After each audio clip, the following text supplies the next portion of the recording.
I get this question a lot. I thought I would do a really short video on this. I found this out the hard way from some old timer after chasing electrical gremlins on an old Yukon. This is very simple and will help you figure out what circuit your electrical gremlin is on. So if you find you're constantly draining a good battery, you've put a new battery in, or you've load tested the battery, your alternator is good.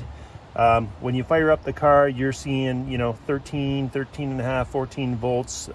It's charging properly. What you want to look for is parasitic draw on your vehicle. And the way you do that is you disconnect the ground from the battery, and then you just get a regular test light, okay? And now all I'm going to do is, instead of the ground going to the negative terminal, I am going to complete the loop with the test light in between. So ground to the test light, back out to ground on the battery. And if there is anything in the car that is drawing power currently, this is going to light up.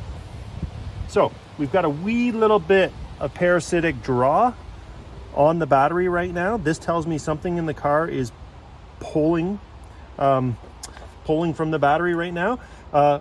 We have a little fan here to simulate a larger draw, and what you're going to see is, if I turn the fan on, you're not going to hear it run, but suddenly that light gets brighter. So that tells me there's a lot of draw on the battery right now. When I see it dim, that's okay. We're typically talking about the clock inside the vehicle. There's some other systems that need a little bit of power to keep the memory and stuff. That's okay. What you want to do to find your issue is start pulling fuses on the car. And so I typically use leads like this. I'll place this test light up on the wipers where I can see it inside the car. Or if I get really long leads, I'll place it on the floor where I'm pulling fuses out. I always start with the radio and clock first to see if this light goes completely out. As you pull fuses out and watch the light, depending on how dim the light gets, will tell you how much draw is going through that specific circuit.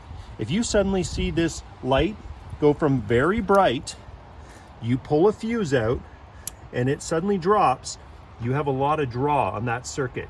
You want to look in your manual, see what that circuit is, and that will tell you where to start looking for parasitic draw.